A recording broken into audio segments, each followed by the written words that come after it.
మాట్లాడుతుండగా ఆయన నన్ను విశ్వాస మరుగుపరిచి నాకు అవసరం వాక్యం అందించు యేసునామములో ప్రార్థించున్నాం తండ్రి. ఆమేన్. దేవుని స్తోత్రం. మీ అందరికి వందనాలు. మంచిది. మరి కూటమి ఏర్పాటు చేసుకున్న మరి ముఖ్యంగా మరి కుటుంబ యజమానురాలు మేరమ్మకు, అలాగనే మరి పెద్ద కుమారుడు ప్రవీణ్కి, పెద్ద కోడలు మరి మనీకి, అలాగనే మరి కుటుంబ సభ్యులందరికీ కూడా మరి ముఖ్యంగా వందనాలు తెలియజేస్తాను.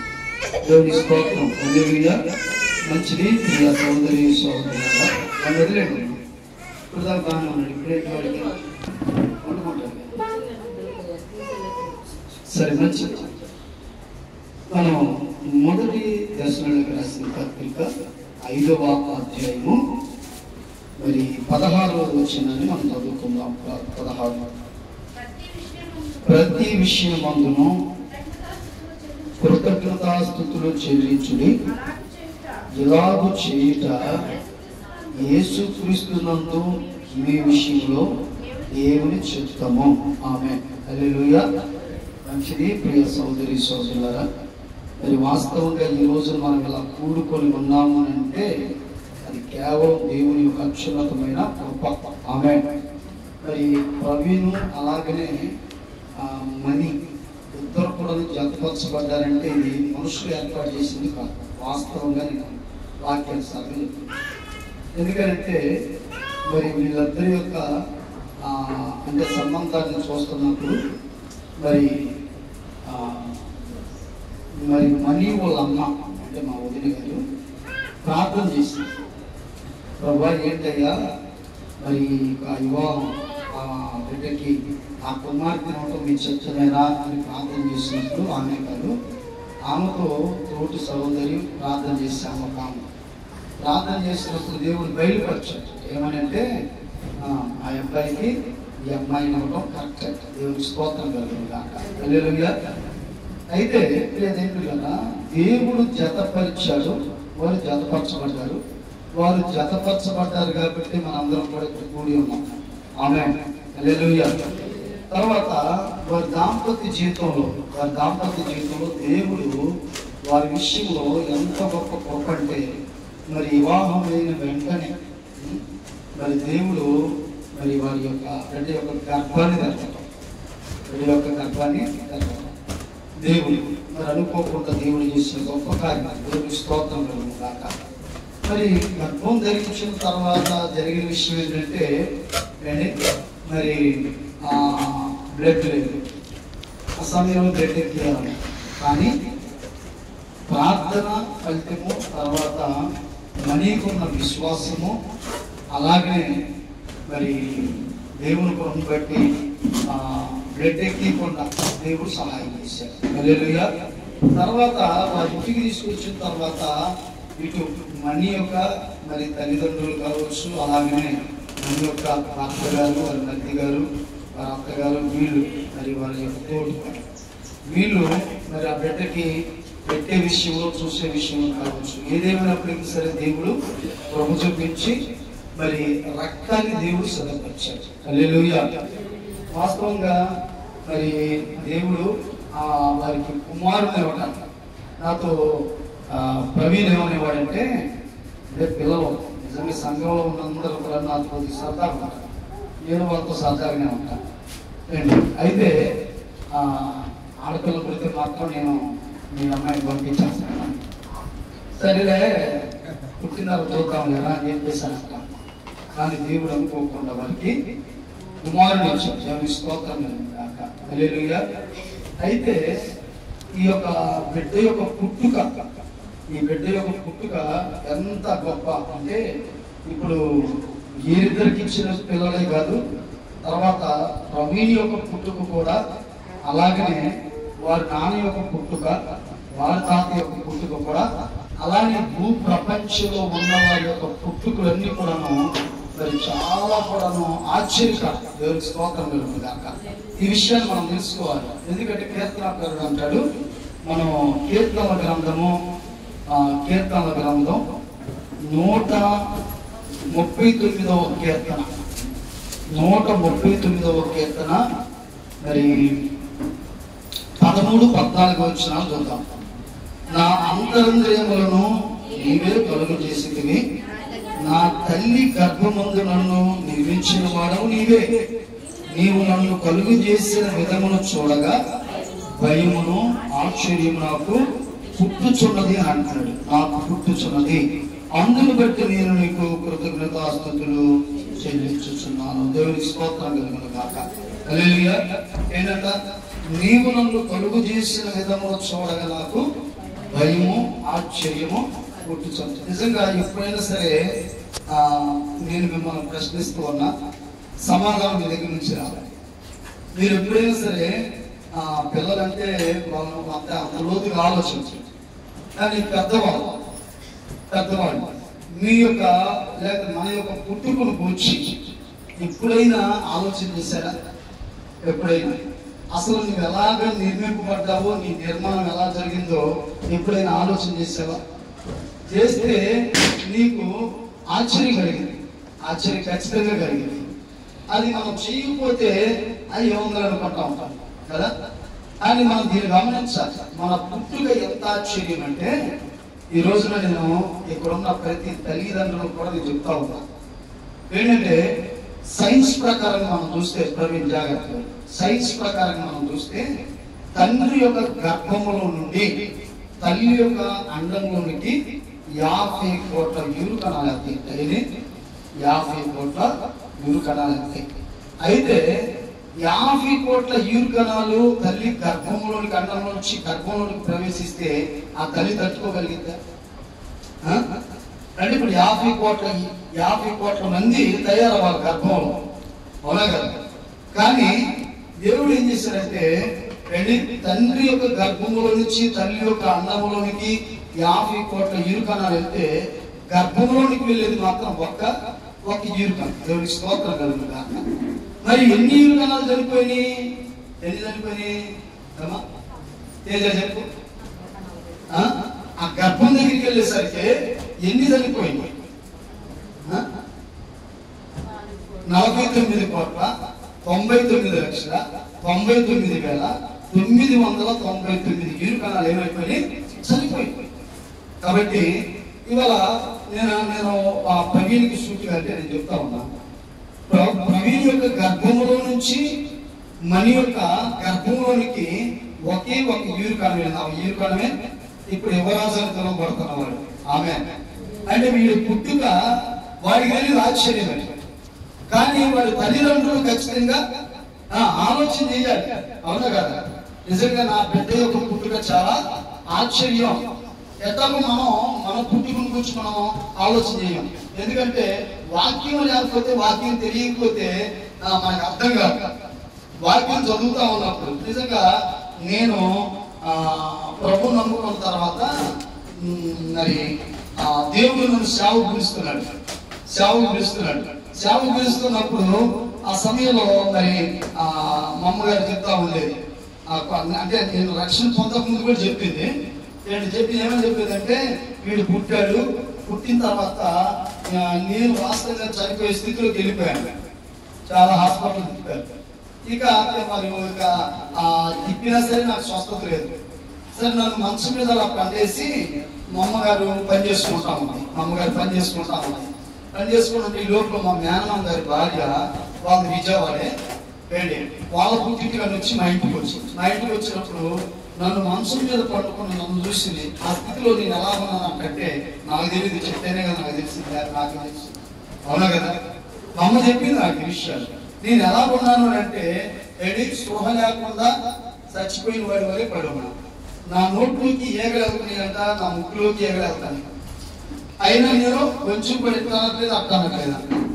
ఆ సమయంలో మా అత్తగారు, మా మేనమామ గారి భార్య మా అమ్మతో అన్నాడు, ఏంటమ్మాయి పిల్లలు ఏంటి అలా వదిలేసావు, ఏంటి వాడు అక్క ఉన్నాడు ఏగలు ముసుకుని చూడలేనంటే ఏం చేయలేదునా, వాడికి వాంతులు ఈరోజు రావుతుంది, కాబట్టి ఎన్ని హాస్పిటల్ తిప్పినా తగ్గట్లేదు, ఏం చేయాలో అర్థం కావట్లేదంటే అప్పుడు మా మేనమామ గారి భార్య చెప్పినాను, సొంటి నూరు కాలంలో పెట్టుకున్నాను. అప్పుడు ఆ సమయంలో ఆ సలహా తీసుకొని, తండ్రినైనా నీవే ఉన్నావు, నీ స్తోత్రం అనుకొని సొంటి నూరి నా కళ్ళల్లో పెట్టినప్పుడు అప్పుడు ఊరికి యాకేశానంట. హల్లెలూయా. అయితే దేవుడు నన్ను నిర్మించడమే కాదు, కానీ నేను నిర్మింపబడిన తర్వాత కూడా నన్ను బ్రతికించడానికి కారణం ఏంటంటే దేవుడికి వెళ్ళి ఒక్కొక్కరి పట్ల ఒక ప్రణాళిక ఉంటుంది. దీన్ని మనం గమనించాలి. మనం అనుకుంటా ఏంట్రా బాబు నా ఇష్టం అంటాం, లేదా మన పిల్లల విషయంలో కూడా నా ఇష్టం, తల్లి ఇష్టం తల్లిది అయిపోతుంది, తండ్రి ఇష్టం తండ్రిది అయిపోతుంది పిల్లల విషయంలో కూడా.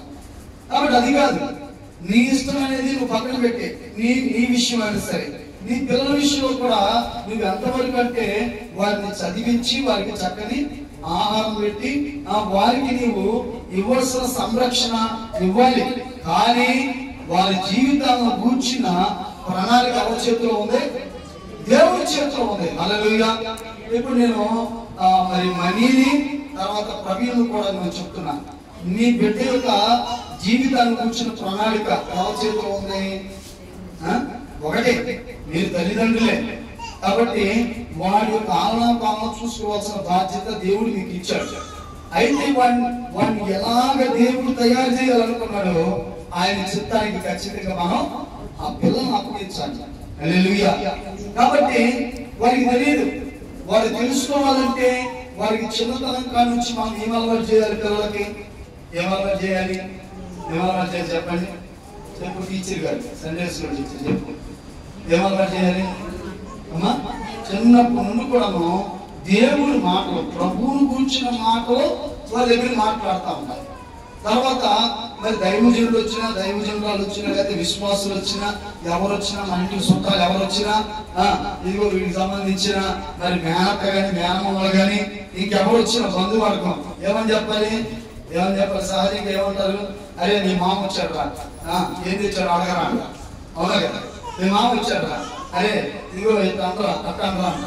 కానీ మనం ఏం చెప్పాలంటే చూడండి మీరు తింటున్నారా, నిజంగా ఇదే దేశంలోకి రాసిన పత్రికలో మనం చూస్తూ ఉంటాం. దేవునికి మహిమ కలుగును గాక. మొదటి దేశంలోకి రాసిన పత్రిక 5వ అధ్యాయము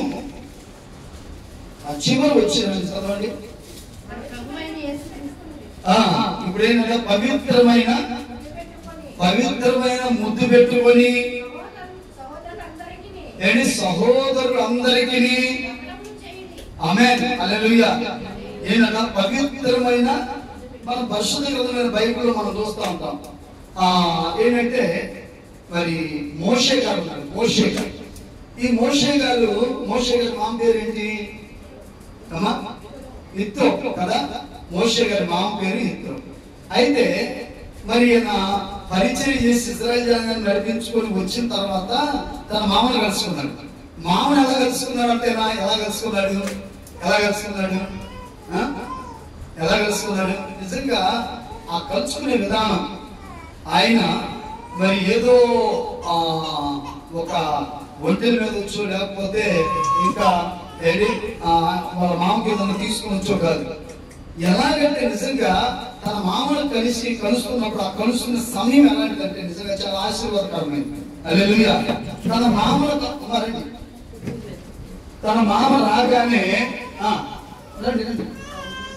రాగానే ఏం చేశాడు తెలుసా? తన మామను కలుసుకోగానే నిజంగా కౌగిలించుకొని ముద్దు పెట్టుకున్నాడు. హల్లెలూయా. ఎవరిని?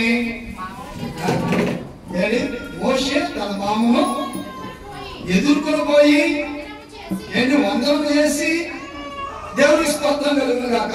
హల్లెలూయా. ఇప్పుడు అల్లుళ్ళు మామలు అట్లా చేస్తారా? ఇద్దరు పెట్టుకున్నారు పలకరించడమే కష్టం మామని. అవునా కదా? నిజంగా చెప్పండి, మామూలు పలకరించి అల్లుళ్ళు ఎంతమంది ఉన్నారు? ఒక్కోసారి అల్లుళ్ళు అనుకుంటారు అబ్బా వీళ్ళు ఇప్పుడు వచ్చారు ఇక్కడ బాబు అనుకుంటా ఉంటారు ఒక్కోసారి. తర్వాత మామూలు కూడా అంతే ఉంటారు. కానీ వాక్యం తెలిసిన మామ కానీ వాక్యం తెలిసిన అల్లుడు కానీ ఖచ్చితంగా ఏం చేస్తారంట? ఇప్పుడు అల్లుడు ఏం చేశారు? మోషే అనే అల్లుడు ఎవరికి అల్లుడైనా? యిత్రోకి అల్లుడు. అంటే ఆయన కుమార్తె ఆయనకి ఇచ్చాడు.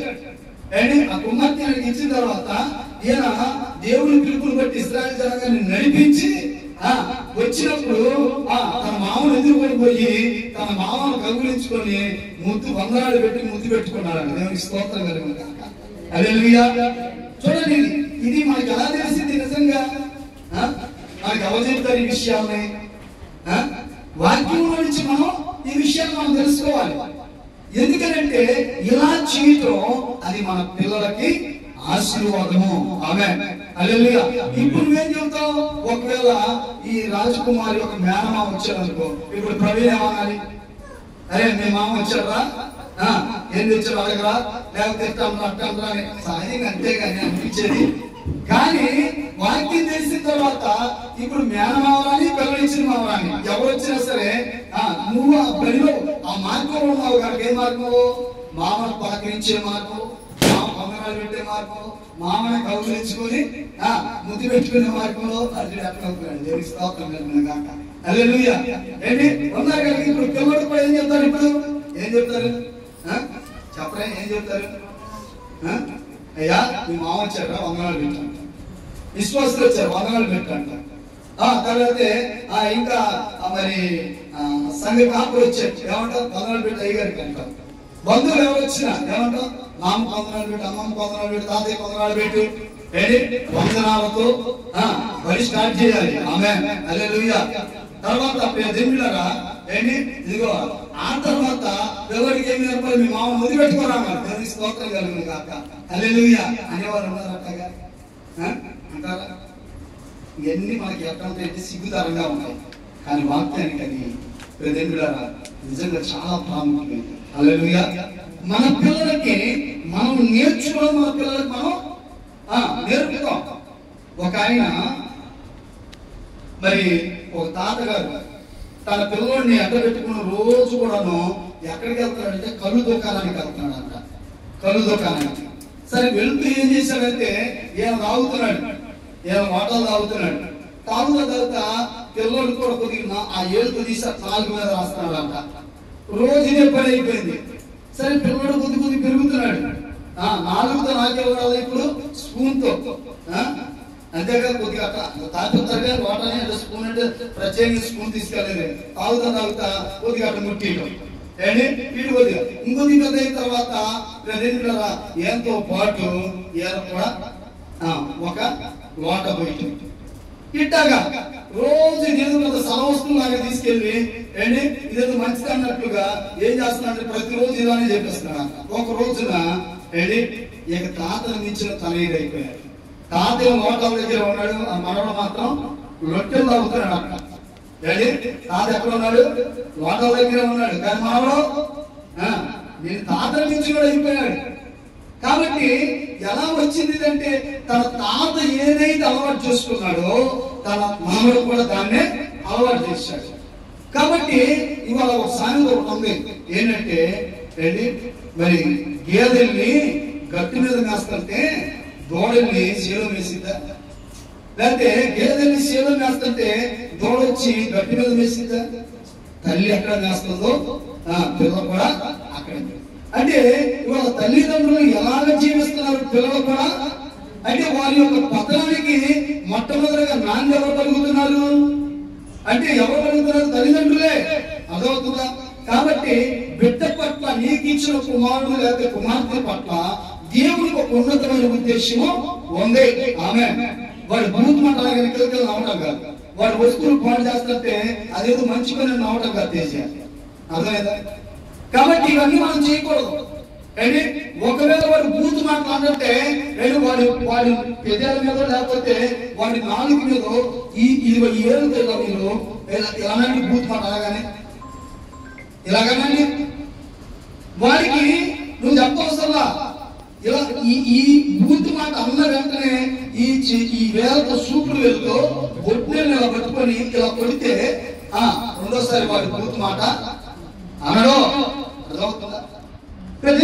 వాడు చేసే ప్రతి చెడ్డ కార్యానికి మనం ఖచ్చితంగా గుణపాఠం చెప్పేవారుగా ఉండాలి. ఆమేన్. ఎందుకంటే దేవుడు నీకు ఇచ్చిన బిడ్డ పట్ల దేవుడికి ఒక ఉన్నతమైన ఉద్దేశం ఉంది. ఆమేన్, హల్లెలూయా. ఈ రోజు నేను ఇక్కడ నిలబడి నేను ఈ మాటలు చెప్తున్నానంటే దేవుడికి నా పట్ల ఒక ఉన్నతమైన ఉద్దేశం. అది నా తల్లిదండ్రులకు కూడా తెలియదు, నా తల్లికి తెలియదు, నా తండ్రికి కూడా తెలియదు. ఎవరికి తెలుసు? నన్ను నిర్మించిన నిర్మాణకర్త అయిన దేవుడికి మాత్రమే తెలుసు. హల్లెలూయా. అందుకనే ఏంటి ప్రేమిలారా, ఇదిగో నాకు నా తల్లిదండ్రులు అయితే నన్ను చదువు పంపించారు, స్కూల్ పంపించారు, లేకపోతే పనికి పంపించారు, లేకపోతే ఆ కొట్టుకెళ్ళరా ఈ కొట్టుకెళ్ళరా పంపించారు. మా నాన్న అయితే సారాయి కొట్టుకు పంపించాడు, కిన్నీలు కట్టించుకొని రమ్మన్నాడు. ఏంటి మా అమ్మ అయితే కొట్టుకెళ్ళి ఉప్పు తేరా, లేకపోతే కారం తేరా, మనుషులు తేరా, లేకపోతే గోంగూర తేరా, లేకపోతే అది తేరా ఇది తేరా అని పంపించింది. అయితే ప్రేమిలారా ఏంటి, ఇది నా తల్లిదండ్రులు నా పట్ల చూపిన విధానం, నాకు నేర్పిన పనులు ఇవన్నీ కూడా. కానీ నా దేవుడైన ప్రభు అయితే నా పట్ల ఉన్నతమైన ఉద్దేశం ఉంది కనుక ఆయన నాకు నేర్పింది ఏంటంటే నన్ను వాక్యానుసారంగా నడవరా, నువ్వు నడవటమే కాదు నీ విధంగా కూడా నడిపించు. హల్లెలూయా, హల్లెలూయా. ఇదే మనం తెలుసుకోవాలి. కాబట్టి మన పిల్లలు ఎప్పుడు ఆ భూమి మీద దీర్ఘాయుష్మంతులుగా ఉంటారు. ఎప్పుడు ఉంటారు? ఇవాళ మనం చూస్తా ఉన్నాం. నేను అంటే తెలిసిన ఫంక్షన్లకి, తర్వాత చుట్టాల ఫంక్షన్లకి వెళ్తా ఉంటా. వెళ్ళినప్పుడు తండ్రి ఏమో ఇటు పక్క కూర్చుంటాడు, కొడుకు ఇటు పక్కన కూర్చుంటాడు. ఎందుకు? కుటుంబ విషయాలు మాట్లాడుకుంటాను కాదు, ఎక్కడ కూర్చుంటారు అంటే ఎక్కడ కూర్చుంటారు? బ్రాండీ షాపుల దగ్గర. తండ్రి ఏమి ఇటు పక్కన, కొడుకేమి ఇటు పక్కన. తర్వాత వీళ్ళు ఇటు కూర్చుంటారు. కూర్చున్న తర్వాత ఆర్డర్ వేస్తారు, వస్తాయి, మధ్యలోకి వస్తాయి. ఏమొస్తాయి? మందు బాటిల్స్ వస్తాయి, తర్వాత డ్రింక్ బాటిల్స్ వస్తాయి, తర్వాత ఇంకా స్నాక్స్ వస్తాయి. అవి పెట్టుకొని ఆ మాట ఈ మాట అనుకుంటే ఇద్దరు కలిసి తాగుతూ ఉంటారు. ఉన్నారా లేరా? ఉన్నారా లేరా? ఖచ్చితంగా ఉన్నారు. నేను చెప్తున్నాను, నా అనుభవం అది. మా నాన్న నన్ను సారాయి దమ్మన్నాడు, కానీ మా నాన్న నేను కూర్చొని సారాయి తాగల. మా అన్నయ్యలు కళ్ళు దమ్మని నన్ను పంపించారు, కానీ నేను మా అన్నయ్యలు కళ్ళు తాగల. కానీ మా నాన్న పంపిస్తే ఆ బాటిల్ సీసాలోకి ఆ గ్లాసులో పోసినప్పుడు నేను అనుకున్నాను, ఇది ఎంత బాగుంటుందో. మా నాన్న తాగుతున్నాడు, నేను దాన్ని అయితే తాగలేదు. కానీ మా నాన్న జద్దకిని వేసేవారు. ఆ కిలి కట్టించుకురమ్మంటే కట్టించుకొచ్చి అక్కడ పెట్టేవాడిని. ఒక రోజు నేను ఆ కిలి చూడండి, కట్టించుకురమ్మంటే నేనేం చేశా? ఆ తినరని చెప్పలా, కానీ తిన్న తర్వాత మా అమ్మ నన్ను కొట్టింది, సాగు దెబ్బలు కొట్టింది. మరి దాని జోలికి వెళ్ళాలి. మనల్ని బీడీలు కానీ సిగరెట్లు కానీ కమ్మంటే తెచ్చిచ్చేవాడిని, కానీ వాళ్ళ ముందు నేను కాల్చాలి, వాళ్ళు నన్ను కాల్చాలని చెప్పాల. కానీ వాళ్ళు అక్కడ పెట్టుకుంటే దాన్ని ఇది ఎలా పడుతుందో అని దాన్ని తీసుకెళ్లి సాటుగా కాల్చిన రోజులు ఉన్నాయి. కళ్ళు తమ్మంటే నా ముందు తాగలా, నా ముందు వాళ్ళు తాగేవాళ్ళు నన్ను తాగమని చెప్పాల. కానీ అక్కడ ఉంటే తెచ్చిన తర్వాత నేను కూడా దాన్ని తాగడం మొదలు పెట్టాను. అలాగా అది తాగుబోతుంది కూడా అయ్యాను. కానీ దేవుని కృపను బట్టి నా పట్ల నా ప్రణాళిక దేవునికి తెలుసు కనుక దేవుడు ఆ జీవితం నుంచి నన్ను విడిపించాడు. అనేకుల యొక్క రక్షణకు వెళ్ళి సువార్తను ప్రకటించగలిగి నన్ను. ఇది దేవుని ప్రణాళిక. మరి నీ బిడ్డ పట్ల కూడా దేవుడికి ఉంది. కాబట్టి ఇప్పుడు ఏం చేయాలి? నువ్వేం చేయాలి? మరి ఏం చేయాలి? దేవుడు బెడ్డనిచ్చాడు, మగ బెడ్డనిచ్చాడు అని ఎత్తుకొని ముద్దులాడుతాం కాదు, ముద్దులాడు తప్పులేదు. కానీ ఏం చేయాలి? వాడికి వాక్యం చెప్పాలి. హల్లెలూయా. బాల్యదరువుని యందు సృష్టికర్త దేవుని గురించి వాడికి చెబుతూనే ఉండాలి. వాడికి పాటలు పాడుతూ నేర్పాలి, వాక్యం చదవటం నేర్పాలి, ప్రార్థన చేయటం నేర్పాలి, వందనాలు చెప్పడం నేర్పాలి, హల్లెలూయా చెప్పడం నేర్పాలి. ఇవన్నీ కూడా ఎవరంటే ప్రాముఖ్యమైన ప్రాధాన్యత కలిగి ఉండాల్సింది ఎవరంటే తల్లి, తర్వాత తండ్రి. హల్లెలూయా. ఎందుకంటే తండ్రి ఎప్పుడు కూడా ఆ కుమారుడు దగ్గర ఉండడం. ఎవరుంటారు? తల్లి. బిడ్డ దగ్గర ఎప్పుడు ఎవరుంటారు? తల్లి ఉండదు. కాబట్టి మోషేకి తన తల్లి పాలిచ్చి పెంచుతూ ఎవరిని గురించి చెప్పిందంటే ఇశ్రాయేలు గురించి చెప్పింది, దేవుడి గురించి చెప్పింది. అందుకనే మోషే శ్రమైన దేవుని చిత్తాన్ని చక్కగా నెరవేర్చాడు. మంచి నాయకుడు అయ్యాడు. హల్లెలూయా. మంచి నాయకుడు అయ్యాడు. పార్టీలకు కాదు, దేవుని పిల్లలు చక్కగా నడిపించగలిగిన మంచి నాయకుడు. కాబట్టి మన పిల్లలు కూడా అలా ఉండాలి. ఎందుకంటే వాడి పట్ల దేవుడికి ఉన్న ప్రణాళిక, వాడి దేవుడు కలుగు చేసిన విధానం గొప్పది. హల్లెలూయా. అప్పుడు వాడు పెరిగి పెద్దవాడైన తర్వాత మొట్టమొదటిగా మిమ్మల్ని మాత్రమే గౌరవిస్తాడు. హల్లెలూయా. చూడండి, ఎఫెసీయులకు రాసిన పత్రిక 6వ అధ్యాయం. ఎఫెసీయులకు రాసిన పత్రిక 6వ అధ్యాయం మొదటి వచనం. పిల్లలారా, ప్రభువునందు మీ తల్లిదండ్రులకు విధేయులై, ఇది ధర్మం. నీకు మేలు కలిగినట్లు నీ తల్లిని నీ తండ్రిని సన్మానించు. అప్పుడు నీవు భూమి మీద దీర్ఘాయుష్మంతుడు.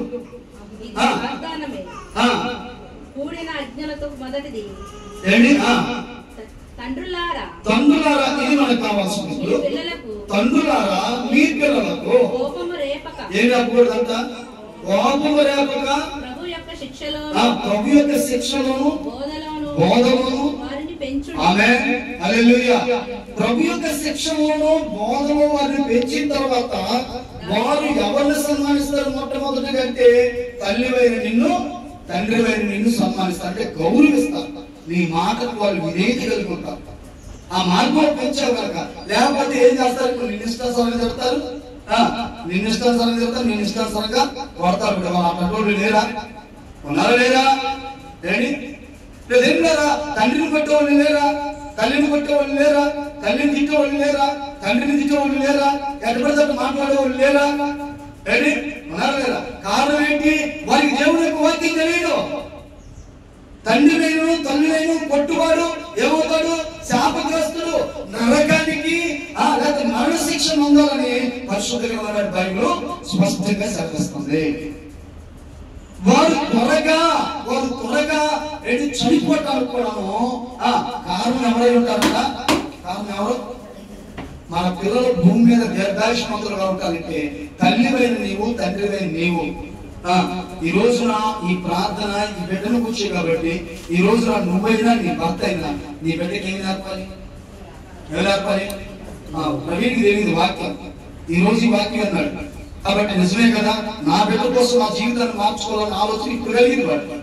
కానీ నీకు వాక్యం నేను చదువుకున్నావు, అవునా కదా? ఇప్పుడు నువ్వేం చేయాలి? ప్రవీణ్ దగ్గర ఉన్నా లేకపోయినా ఎప్పుడు కూడా నీ బిడ్డకి నువ్వు వాక్యం చెప్పాలి. ఎందుకు చెప్పాలి? వాళ్ళు దీర్ఘాయుష్మంతులుగా ఉన్నారు. మీరు పెట్టే అన్నం వల్ల వాడు దీర్ఘాయుష్మంతులు ఎవరో అర్థమవుతుందా? ఒకవేళ నువ్వు మంచి మంచి పిండి పదార్థాలు పెట్టి లేక ఆ పోషకాహారాలు పెట్టినంత మాత్రాన వాడి భూమి మీద దీర్ఘాయుష్మంతులుగా ఉంటాడా? బలమైన తిండి తినవాళ్ళు ఎవరు కూడా ఎక్కువ కాలం బతకట్లా. వాక్యం చెబుతుంది మనుషుడు ఆహారం వల్ల కాదు కానీ దేవుని నోట నుండి ప్రతి మాట వల్ల బ్రతుకుడు. ఆమె ఎవరి మాట వల్ల బ్రతుకుతాడు? నీ బిడ్డ భూమి మీద దీర్ఘాయుష్మంతులుగా ఎవరిని బట్టి? దేవుని మాట. ఆ మాట ఎవరు చెప్పాలి? ఇప్పుడు ఎవరు చెప్పాలి? ఎవరు చెప్పాలి? నీ ఇద్దరే, ఎక్కువగా నీవే వారి పట్ల ఒక బాధ్యత. ఆమేన్. హల్లెలూయా. ఎందుకంటే నీ బిడ్డని వాళ్ళు ఏదో పుట్టినరోజు మనకి చేసుకున్నామని సంతోషించడం కాదు. వారి దీర్ఘాయుష్మంతుడై వారు 10 మందికి ఉపయోగపడి ఆ 10 మందిని ఆ బిడ్డల గురించి మాట్లాడుతున్నప్పుడు అప్పుడు గంట ఎవరికి వస్తాయి? నేను వెలవేలు వచ్చిన తర్వాత సెమీ క్రిస్మస్లు ఈ ప్రాంతాల పూర్వీకులు పెట్టంటే ఒక ఆమె నా చెవులతో నేను విన్నా. ఆమె ఏ తల్లి కన్నా పెట్టు. ఆమె హల్లెలూయా. ఇప్పుడు ఎవరికి వచ్చింది గంట? నన్ను బట్టి ఎవరికి వచ్చింది? ఇప్పుడు యువరాజుని బట్టి ఎవరికి రావాలి గంట? వాడి మీకు రావాలంటే ఇప్పుడు మీరేం చేయాలి? ఏం చేయాలి చెప్పండి? వాక్యాన్ని వాడికి చెబుతూనే ఉండాలి. వాక్యాన్నే చెప్పాలి. ఇప్పుడు చూసిన వాక్యం అంతే. వాక్యము వాడికి వాడి యొక్క జీవితానికి ఆశీర్వాదకరంగా ఉంటది. ఆమేన్. హల్లెలూయా. అందుకని ప్రియ సోదరి కీర్తనకారుడు, నీవు నన్ను కలుగు చేసిన విధమును చూడగా నాకు భయము ఆశ్చర్యం. మన పుట్టుక ఆశ్చర్యం. దాని గురించి ఆలోచన చేసినప్పుడు నిజంగా కిడ్నీలేంటి, గుండెంటి, ఊపిరితిత్తులేంటి, ఇంట్లో ఏదైనా ఒక ప్రాబ్లం వచ్చి పాడైపోతే కిడ్నీలు పాడైపోయి మొహం ఎంత అవుతుంది, అవునా కదా? కాలు ఎంత అవుతుంది, అవునా కదా? నేను ఒక సోదరుడితో మాట్లాడుతున్నా. ఏంటంటే అతనికి మాసం అలవదంట. డయాలసిస్ ఎందుకు చేస్తున్నా నాకు ఒక్కదాకా తెలియదు. ఒక రక్తం శుద్ధి చేయటమేమో అనుకున్నాను. అంటే నేను అప్పుడు దాకా అదే అనుకున్నా. విషయం ఏంటంటే కిడ్నీలు పాడైపోతే ఆస్తి నడవదంట. నడవకపోవటం వలన 3-4 వారానికి వచ్చి 3 సార్లు 4 సార్లు హాస్పిటల్కి వెళ్ళి ఆ మిషన్ లో పెట్టి డయాలసిస్ చేయాలి. అప్పుడు ఈ లోపల ఆ నీళ్లు కూడా ఎక్కువ తాగకూడదంట. నీళ్లు కూడా ఎక్కువ తాగకూడదంట, కొంచెమే. రోజు మొత్తం మీద గ్లాసు కూడా తాగకూడదంట. తెలుసా విషయం మీకు? మాకు మొన్నే తెలిసింది. రోజు మొత్తం మీద గ్లాసు నీళ్ళు కూడా తాగకూడదంట. సరే, ఈ వారం రోజుల్లో 3-4 సార్లు ఎత్తగా ఈ లోపల దాదాపు 4 లీటర్ వాటర్. ఏ వాటర్ది? మంచి వాటర్, యూరిన్ అండి. ఇది బయటకు రావాలి, ఇది లోపల ఉంటే డేంజర్. దీన్ని కూడా తీసేస్తారు. అంటే కిడ్నీలు చేయలేని పనిని ఇప్పుడు మిషన్ ద్వారా. అది ఎంతకాలం మరి దాన్ని చేయించాలి అంటే ఎంత అవుతుంది అంటే దాదాపు చెప్పాడు, నెలకు వచ్చి నాకు 5,000 రూపాయలు దాకా అవుతుంది. మరి గవర్నమెంట్ ఇచ్చేది 10,000, ఎక్కడ సరిపోతాయి? ఇంకో 15,000 రూపాయలు అప్పు చేయాలి. ఇప్పుడు ఇవన్నీ కూడాను దేని పని జరిగించడానికి దేవుడు ఎంత ఆశ్చర్యకరంగా దేవుడు ఏర్పాటు చేశాడు. కిడ్నీలు కానీ, ఊపిరితిత్తులు కానీ, గుండె కానీ, రక్త కణాలు, రక్త నరాలు, ఇవన్నీ కూడా దేని స్థానంలో చక్కగా పనిచేసేటట్టుగా ఇది ఆశ్చర్యం. దేవుడు గొప్ప ఇదంతా కూడా. కాబట్టి అట్టి గొప్ప దేవుడు మన పట్ల చూపించి మన పిల్లల పట్ల చూపించారు కనుక అందుకని మనం ఈ విషయంలో దేవుడికి ఎల్లప్పుడూ కూడా కృతజ్ఞతాస్తుతులు చెల్లిస్తూ దేవుడు మీకు ఇచ్చిన పిల్లలని దేవుడి యొక్క వాక్యం ద్వారా పెంచినప్పుడు వారు భూమి మీద దీర్ఘాశాంతి. అందుకని కీర్తన చివరి మాట కీర్తన గ్రంథం 65వ కీర్తన 11వ వచనం. సంవత్సరమును నీ దయా కిరీటము నేను ధరింపజేస్తున్నావు, నీ జాడల సారము వెదజల్లుచున్నవి. హల్లెలూయా. ఇప్పుడు దేవుడు ప్రవీణ్ని అలాగనే మణిని ప్రేమించి ఇచ్చిన బిడ్డ జీవితంలో మరొక సంవత్సరాన్ని దయాకీర్తాన్ని దేవుడు ధరింపజేశాడు. హల్లెలూయా, హల్లెలూయా. ఇప్పుడు తల్లి గర్భంలో ఉన్నది మొదలుకొని దేవుడు ఆయన కృపలో ఆ బిడ్డను భద్రపరిచి తల్లి గర్భంలో 10 మాసాలు ఆయన కృపలో భద్రపరిచి క్షేమంగా తల్లి గర్భం నుంచి బిడ్డను బయటికి తీసుకొచ్చాడు. ఇప్పుడు బయటకు వచ్చిన నాటి నుంచి ఈ రోజు వరకు ఒక సంవత్సరం. అవునా? సంవత్సరం అంతా కాపాడు. ఇప్పుడు దేవుడు మరొక సంవత్సరం దయాకీర్తాన్ని బిడ్డకి ధరింపజేశాడు. హల్లెలూయా, హల్లెలూయా. ఇది కేవలం దేవుని యొక్క వాక్యం బట్టి జరుగుతున్న. కాబట్టి అందరూ బట్టి దేవుడిని మనం స్తుతిస్తూ దేవుడు మనకిచ్చిన పిల్లల్ని స్కూల్కి పంపడానికి వెనకాడం. చాలా మంది తల్లిదండ్రులు స్కూల్కి పంపడానికి వెనకాడం, ట్యూషన్కి పంపడానికి వెనకాడం, ఫంక్షన్ తీసుకెళ్ళడానికి వెనకాడం. కానీ అక్కడ దేనికి వెనకాడతారు? సండే స్కూల్ పంపడానికి లేకపోతే ప్రార్థనకు తీసుకురావడం. అసలు వేరే ముందు పిల్లలు ఎక్కడతారు? వెనకడతా ఉంటాం. కాబట్టి ఒకవేళ స్కూల్కి కానీ ప్రైవేట్కి కానీ పంపడానికి వెనకాడినా దైవ సన్నిధికి తీసుకురావడానికి మాత్రం వెనకాడమాక. ఎందుకంటే మీ పిల్లల భవిష్యత్తు దేవుడి చిత్తం ఉంది. దేవుడు ఆశీర్వాదకరం చేయాలంటే పిల్లలను ఖచ్చితంగా దేవుడి చిత్తంలో నడపాలని ప్రభు పేట నేను మీకు మనం చూస్తూ ప్రవీణ్ నీకు మీ ఆవిడ చెప్తున్నాను. ఈ రోజు మొదలుకొని మీ పిల్లలతో మీరు బూతులు అంతం కానీ లేకపోతే సిద్ధంగా మాట్లాడటం కానీ కానీ నీకు వాక్యం చదువు నీ పిల్లలకు కూడా చెప్పు.